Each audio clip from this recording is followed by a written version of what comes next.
नमः शिवाय। हर हर महादेव। नमस्कार दोस्तों, स्वागत है आपका हमारे आध्यात्मिक चैनल ब्लेस्ड डिवोशंस में, जहाँ हम पौराणिक कथाओं, देवी देवताओं और उनके जीवन की रोचक कथाओं पर चर्चा करते हैं। आज हम शिव पुराण से 3 अद्भुत और महत्वपूर्ण पात्रों की कहानी जानेंगे। हिरण्याक्ष, अंधक और शुक्राचार्य, ये तीनों पात्र, उनके जीवन और उनके कर्म हमें गहरे संदेश देते हैं। हिरण्याक्ष, जो धरती को पाताल में ले जाने के लिए जाने जाते हैं। असुरराज अंधक, जिसने भगवान शिवजी से वरदान पाकर अपने अंधकार के चलते देवताओं के लिए खतरा बना, और शुक्राचार्य, जिन्हें असुरों के देवगुरु कहा जाता है। उनके मंत्रों में ऐसी शक्ति थी कि वह मृतकों को भी पुनर्जीवित कर सकते थे।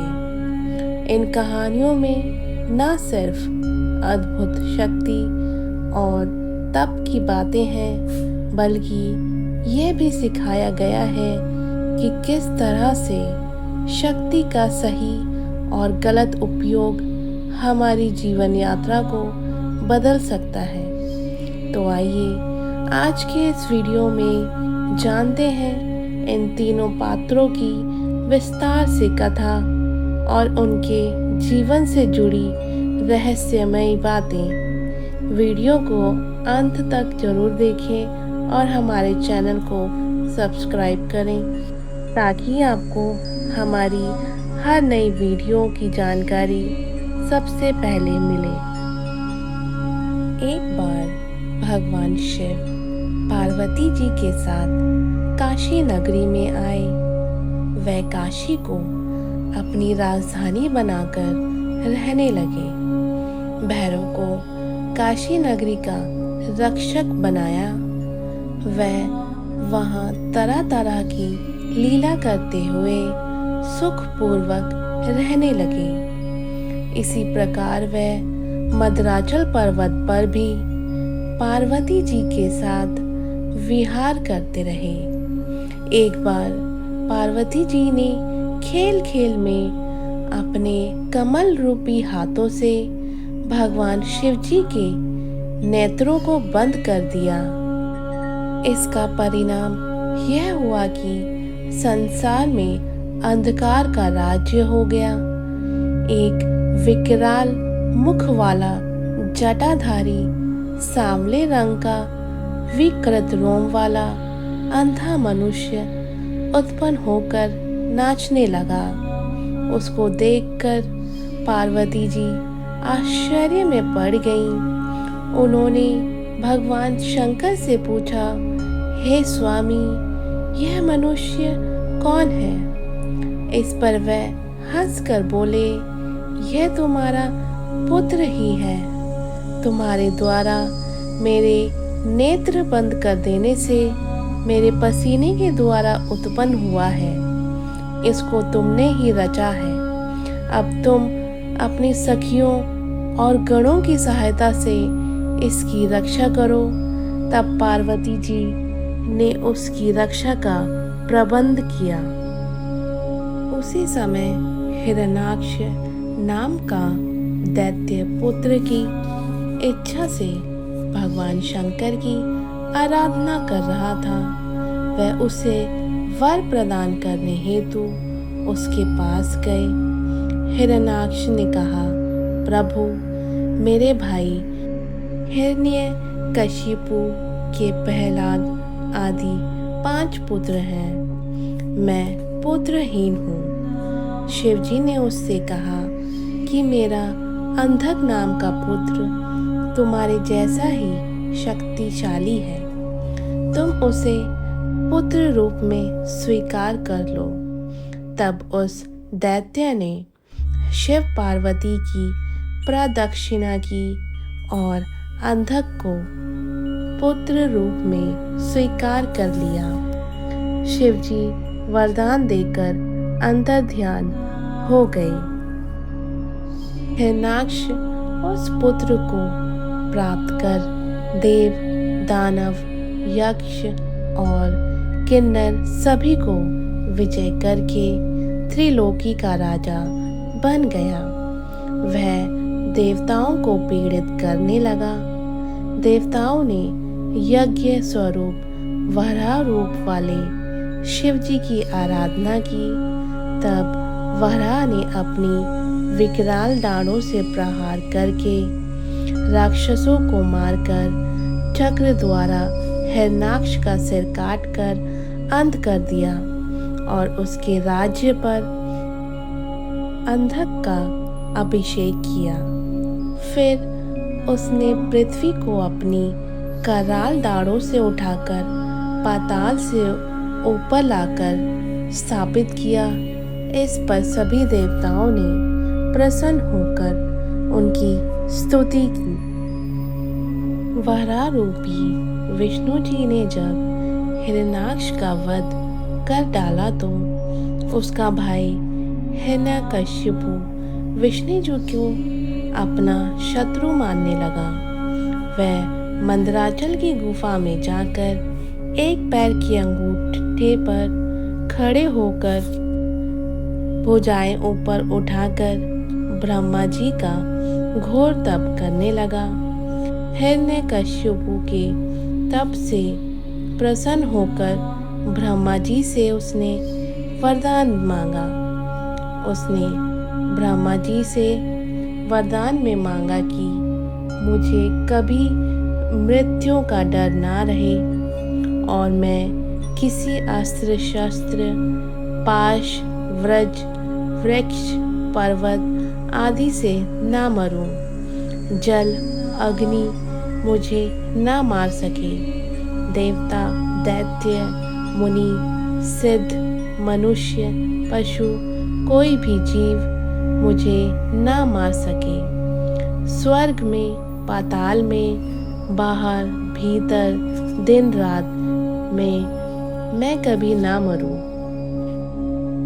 ब्रह्मा जी तथास्तु कहकर अंतर्ध्यान हो गए। वह उठकर 40,000 वर्ष तक के लिए राज्य करने के लिए असुर अधिपति बन गया। वह राज्य पाकर उन्मत्त हो गया और त्रिलोकी पर अत्याचार करने लगा। चारों ओर त्राही त्राही मच गई। वह सभी धर्मों का विनाश करने लगा। इस पर इंद्र आदि देवता ब्रह्मा जी को साथ लेकर क्षीर सागर में विष्णु जी के पास गए। उनको अपने सारे दुखों से परिचित कराया। विष्णु जी ने उन्हें हिरण्यकशिपु का वध करने का आश्वासन दिया। इसके बाद विष्णु जी नरसिंह का रूप धारण कर उसके पास गए। उन्होंने सब राक्षसों का वध कर दिया और निर्द्वंद इधर उधर घूमने लगे। हिरण्यकशिपु के पुत्र प्रहलाद ने उनकी बहुत प्रशंसा की। वह अपने पिता से बोले, आप इनकी शरण में चले आइए। परंतु वह नरसिंह से युद्ध करने लगा। बड़ा घमासान युद्ध हुआ। नरसिंह के आगे उसकी एक न चली। नरसिंह ने उसे अपनी जंघाओं पर रखकर उसके मर्म स्थानों को अपने नखों से विदीर्ण कर दिया। उसकी मृत्यु के पश्चात प्रहलाद का राज्य अभिषेक किया गया। इस प्रकार भगवान शिव से अंधक का जन्म, हिरण्यकश्यप का वध, प्रहलाद को राज्य प्राप्ति आदि की कथाएं आप लोगों को सुनाई। अब अंधक की कहानी सुनिए। एक बार अंधक से उसके भाइयों ने हंसी मजाक में कहा कि अब तुम्हारा राज्य से कोई प्रयोजन नहीं होना चाहिए। तुम्हारे पिता हिरण्याक्ष तो मूर्ख थे, जो नेत्रहीन विकृत रूप वाले पुत्र को शिवजी से ग्रहण किया। तुम राज्य चलाने का योग कदापि नहीं हो। भला कहीं दूसरे व्यक्ति से उत्पन्न पुत्र भी राज्य का अधिकारी हो सकता है? राज्य तो हम करेंगे, तुम्हारा राज्य पर कोई अधिकार नहीं है। यह सुनकर अंधक बहुत ही दुखी हुआ और रात्रि में उठकर चुपके से जंगल में जाकर घोर तपस्या करने लगा। उसने देखा कि तपस्या से कोई फल प्राप्त नहीं हो रहा है, तो उसने अपने शरीर को अग्नि में जलाना चाहा। यह देखकर देवता डर गए और ब्रह्मा जी के पास गए। ब्रह्मा जी उसे वरदान देने आए। उसने ब्रह्मा जी से अमरता मांगी और कहा, मेरे नयनों में फिर से रोशनी आ जाए, राज्य मुझे प्राप्त हो और प्रहलाद आदि मेरे भाई मेरे भृत्य बन जाएं। मेरी मृत्यु किसी व्यक्ति द्वारा ना हो, यहाँ तक कि श्री हरि और स्वयं शिव जी भी मुझे ना मार सके। ब्रह्मा जी ने कहा, यह संभव नहीं है, तुम कोई अन्य वरदान मांगो। इस पर अंधक ने कहा, मैंने जो बातें कही हैं वह तो मुझे मिले, परंतु शिवजी को छोड़कर मुझे कोई दूसरा ना मार सके। ब्रह्मा जी तथास्तु कहकर अंतर ध्यान हो गए। वह घर आ गया और अपना राज्य प्राप्त किया। प्रहलाद आदि सब भाई उसके भक्त हो गए। वह करोड़ों वर्षों तक राज्य करता रहा, परंतु बाद में वह कुसंगति में पड़ गया।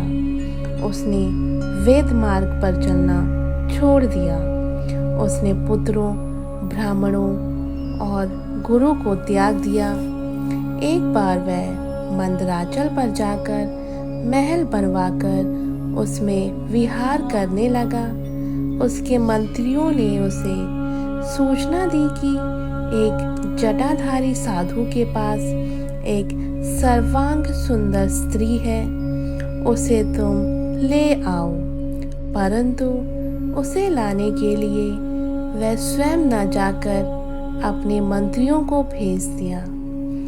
तब उसके मंत्री जटाधारी शिवजी के पास पहुंचकर उनका मजाक उड़ाने लगे तथा उनकी पत्नी पार्वती को मांगने लगे।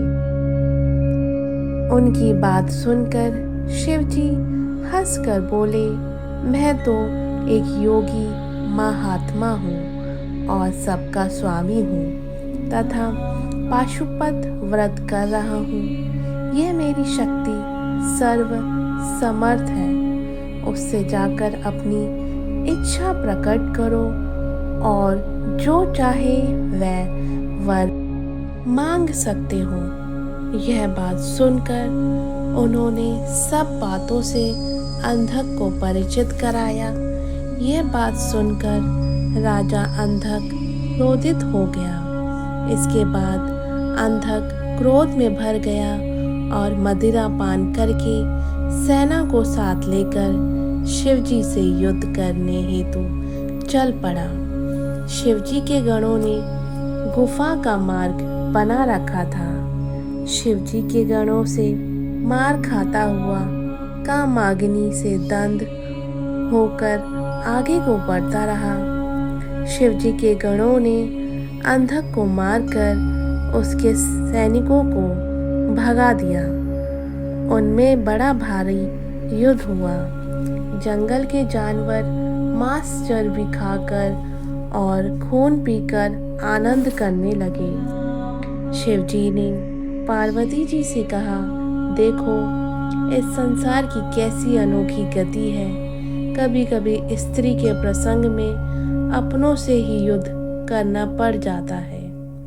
कहा तो मैं पशुपत व्रत करने यहाँ आया था, परंतु यहाँ से दूसरा व्रत करना पड़ रहा है। इससे तो दूसरे वन में चलना चाहिए।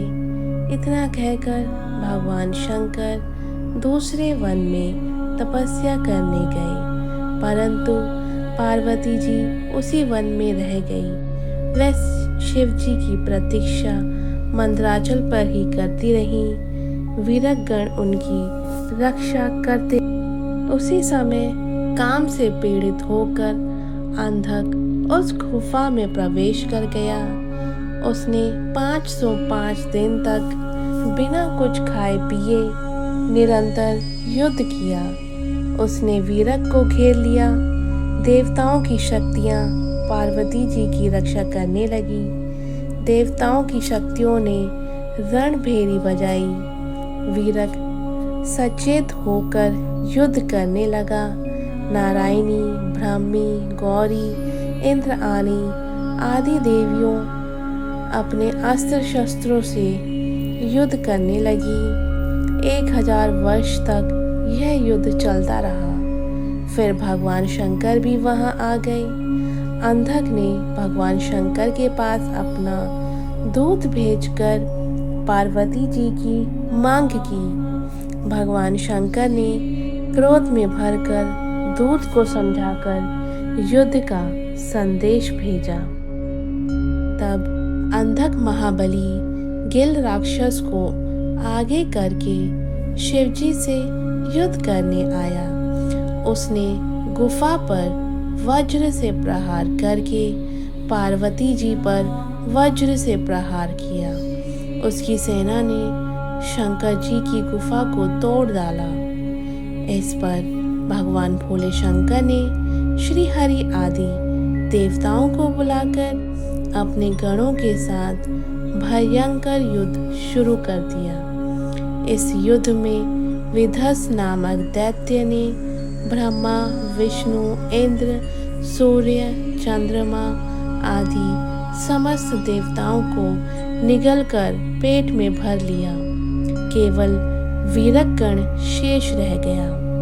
तब भगवान शिवजी ने सामदेव का गान किया। फिर सूर्य के समान अपने प्रकाशित शरीर से अट्टहास किया। इस बीच वह दैत्य नंदी को भी निकल गया। क्रोध में भरकर शिवजी ने अपने तीव्र बाणों से विधस को मारकर सभी देवताओं को उसके पेट से बाहर निकाला। शुक्राचार्य मरे हुए दैत्यों को फिर से जीवित कर रहे थे। इस पर एक फल की तरह शिवजी शुक्राचार्य को निगल गए। इससे दैत्यों का बल क्षीण होता चला गया। देवताओं ने दैत्यों को मार मार कर व्याकुल कर दिया। अंधक को मार मार कर उसके शरीर को जर्जर बना दिया।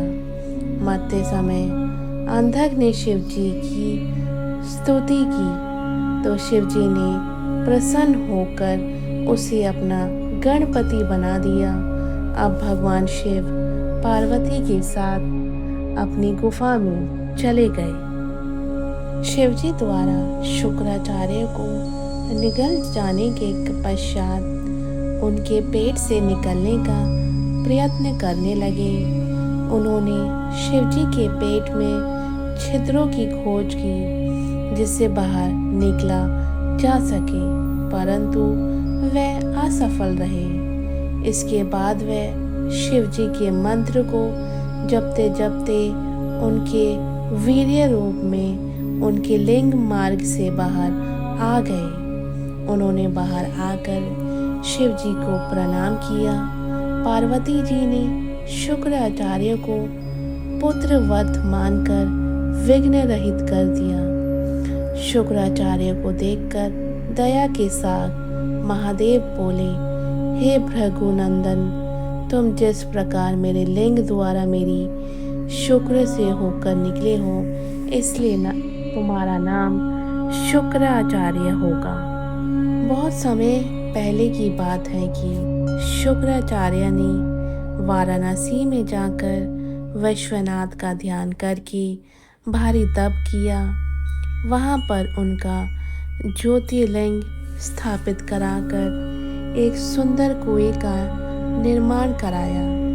इसके पश्चात 32 सैर पंचामृत से शिवलिंग को 1,00,000 बार स्नान कराया। कमल पत्र, पुष्पों और सुगंधित द्रव्यों से शिवजी का पूजन किया। शिव सहस्त्र नाम और दिव्य स्तोत्रों से शिवजी का पूजन किया तथा हजारों वर्षों तक अपने चित्त को एकाग्र करके शुद्ध किया।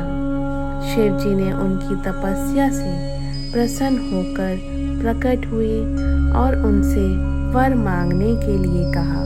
शुक्र जी ने पुलकित होकर शिवजी को प्रणाम किया और हाथ जोड़कर उनकी स्तुति की। शिवजी ने वरदान में उन्हें मृत संजीवनी विद्या प्रदान की, जिसके द्वारा मृत व्यक्ति को फिर से जीवित किया जा सकता है। भगवान शिवजी ने बताया, इस सत्येश्वरी विद्या के प्रभाव से तुम जो चाहोगे वह सभी कार्य संपूर्ण होंगे। तुम मेरे प्रभाव से सूर्य से भी ऊपर विलय तारा बनकर चमकोगे। तुम्हारे उदय होने पर सभी विवाह आदि मांगलिक कार्य संपन्न होंगे। इस प्रकार वर प्रदान कर शिवजी उसी लिंग में अंतर ध्यान हो गए। इस प्रकार शिवजी से शुक्राचार्य को मृत संजीवनी विद्या प्राप्त हुई थी।